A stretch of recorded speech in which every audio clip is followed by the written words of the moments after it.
So tell me your name one more time. Linda Rudd. Miss Linda. Mm-hmm. Okay.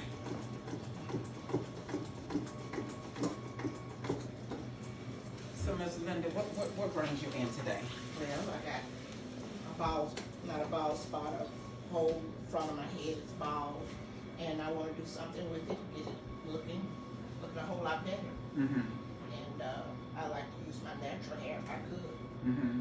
So I don't want weave because I've had trouble with weaves before. My scalp itches and becomes very, very tender. okay. And I think that's one of the reasons, I have several, but one of the reasons my hair started coming out because it would just swell and be very tender and sores would develop. Mm-hmm. Mm-hmm. How long has it been since you just completely just won your own natural hair? About 15 years ago. About 15 years ago. So remember I was telling y'all about that 10, anywhere from that 10, 15, 20 years, people fell within that time frame on how it's been since people wore hair. So 15 years.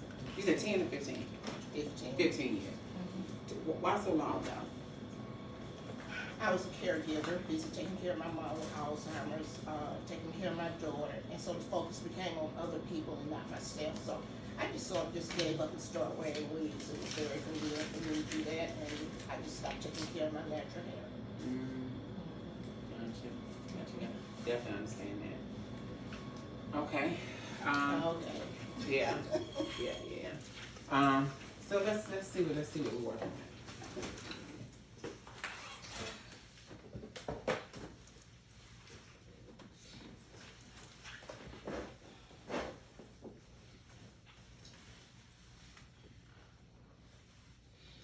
And it was matted, and so my daughter last night, she cut that matted part out and combed it out, and she put conditioner on it last night. So I was gonna wash it today and blow dry it, because I thought my appointment was tomorrow. So in the last 15 years, what kind of weaves that you was mainly wearing? Was it sew-ins? Was it braids? What was it? Braids, sewing, and they would braid it and then sew it in. So that was mainly the way that you was wearing the extensions, braids and sew-ins. Yes. Okay.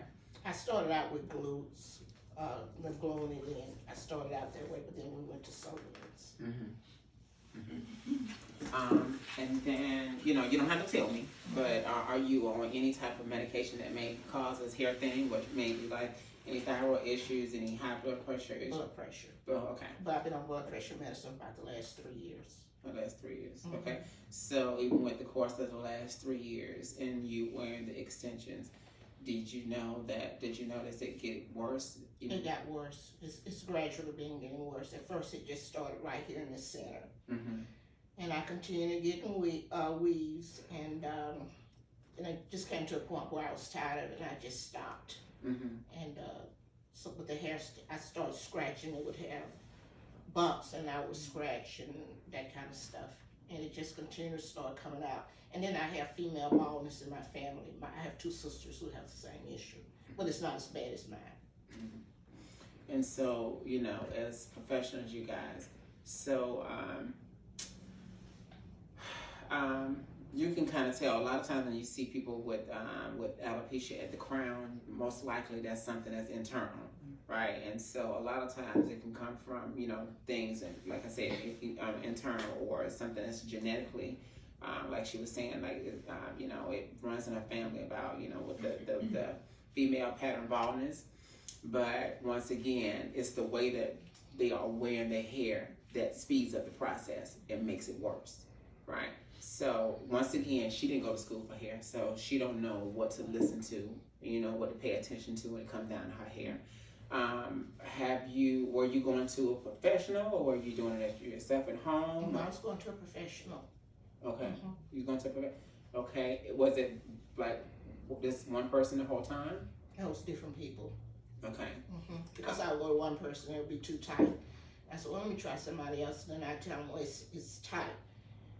And they'll do it again, and it'll be tight.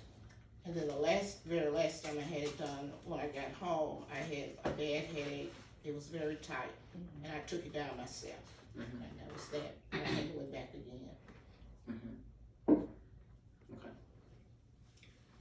So I would definitely tell you, it's because of the tightness from the braids, it being locked up those long periods of times, and you know you're going so long without wearing your hair by being pulled on and smothered the whole time.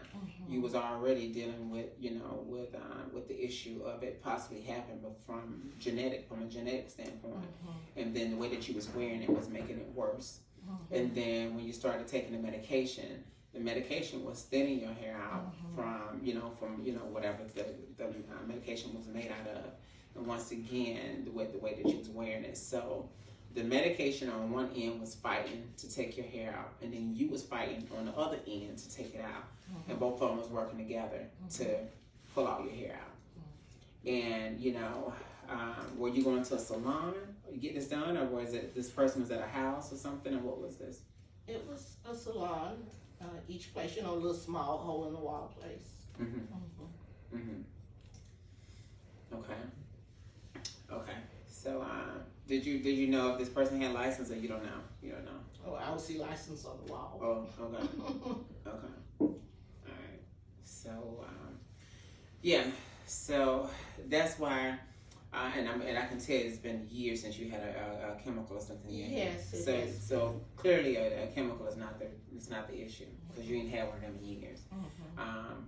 And over the course of the last 15 years, prior to the 15 years, would you say that your hair has gotten better, or has it gotten worse? Prior.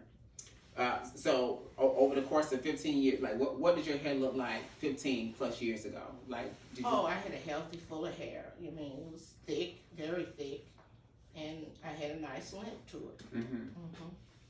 Okay. And so basically, when you started wearing the extensions and the braids, and that's when everything started going downhill. And the perms. It began with the perms. I would have Relaxes. No, I'm not. I just like to say no. I'm not getting on you. I just like to educate people on the difference between a perm and a salon, perm and a relaxer. Okay. So yeah, and so tell me about the relaxer again. After I would have a relaxer, I would have sores in my head. Because it would stay on. Because I had thick hair and it was coarse, and they would have to let it stay on a little bit to get it straight. And it would mess up my scalp. So it was in the application process. Yes. Basically, that's what it was. The application process. Okay. So I've had hair issues for a long time. Gotcha. So you guys, this is one of the reasons why I was saying, as professionals, it's time. The time is now.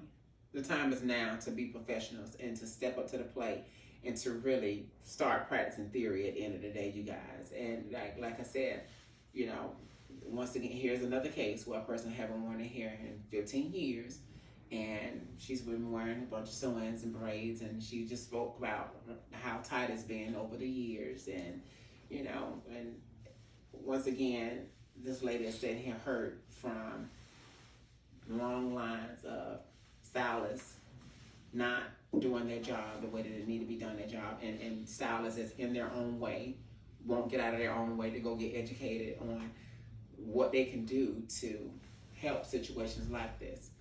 So, but when you know better, you do better at the end of the day.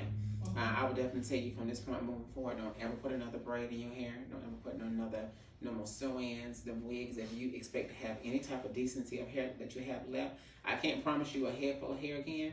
But have you went and saw like a hair loss specialist or anybody? No. Okay. I would highly recommend that you seek out one to speak with a hair loss specialist to kind of see if there's any hope left with any of the follicles that you do have. But I will tell you that, your hair has been screaming at you for the last couple of years. It's been screaming at you, telling you, like, to stop smothering me, stop pulling on me, like, stop doing all these things to me. And, like, but when you didn't go to school for hair, you don't know what signs to pay attention to and what to listen out for. And unfortunately, the stylists that you've been going to haven't really been doing their job with listening to your hair and trying to guide you in the right direction. But I will tell you that, the more and more you pull the hair from the follicle, the more and more you keep ripping it from the follicle, it gets to be as smooth as the back of my hand. And once it gets as smooth, more than likely it's done once it gets to be as smooth like this. When it comes down to your hair is like a plant, right? It needs water, it needs light, it needs air, it needs all these different things to grow. And so I don't care what type of supplements that you're taking trying to get your hair back. If you continue to smother it and beat up on it, it's never going to reproduce itself. Like I said, after we do what's done today, I highly recommend for you to go see a hair loss specialist, see if there's any hope with we're storing any of the hair follicles at the top. But I will tell you, your hair, you have thick hair all along the back. They have different procedures that they can do. That's just if you're interested in doing it. And there are different programs out here that insurances will pay for, different procedures done now, where they can take hair follicles from certain areas and replace them along the front. I have several clients that has been doing procedures like that before, where they take hair follicles from another area and embed them in certain areas to start trying to get some, some growth at the crown and stuff. And so I would definitely recommend that you do that. But like I said, so once it's important for the people that's here today to be able to see what I do from beginning to end, so you can feel comfortable in going to them, to one of them, to for them to kind of maintain your hair and to keep it up and so on and so forth. It's not that you don't have to be a slave to go to the salon, like every week, every 2 weeks to go and get your hair done. Once you got your really, really nice cut, and if it's relaxed a certain way, you just kind of go to the salon for when you need something majorly done, like another haircut or a chemical service or something like that. That's when you really want to go to a professional and let them do what needs to be done. So with that being said, I recommend for you definitely a haircut, shampoo and style. Definitely have to do a relaxer, because I can tell your hair haven't been relaxed. It ain't trained or anything. If you, just hypothetically speaking, if you would have had more, hair at the crown, and if it wasn't trained, I would have, I probably would have texturized the crown and relaxed the sides. But because the crown is the complete foundation to any haircut and any style, that is what I have to work with as far as your crown, and that's what the bulk of that's why all your problem is at the crown. So I have to preserve whatever's that's left around the perimeter to, use and to manipulate to make the cut come to life. So you don't have to, put scarves on and put on wigs and so many other different things. Once you get a really, really good cut, you'll be good for a while. So shampoo style haircut, virgin relaxer, and I definitely recommend some type of toner to kind of tone out your color. When you normally wear extensions or something, what color do you wear? Black. Girl, you still trying to pull black? That was 5 years ago. I like my gray. I don't know. This gray we can refreshen this gray and bring it to life. Because I just recently did someone in I think I was in California. Anytime that a person is this much percentage of gray, they might as well embrace it, embrace it and do whatever, refreshing it and bring it to life. Because really, people are out here trying to dye. They have gray and silver and all that, so that's the new thing now. So, so doing whatever needs to be done, so to revive, your gray is what I recommend. And so David, he will have a conversation with you about different services and what I recommend. But do you have any questions for me before we get started? No, just don't leave that relaxed on my head too long. Well, with my process, you'll see my process. I promise you, it's gonna be something like you ain't never had before. You can calm down. I'm home now. I'm home. So, do you guys have any questions? Like, I'm quite sure y'all have some concerns of hearing her story, and My question is about when you say texturizing, what are you doing as far as texturizing?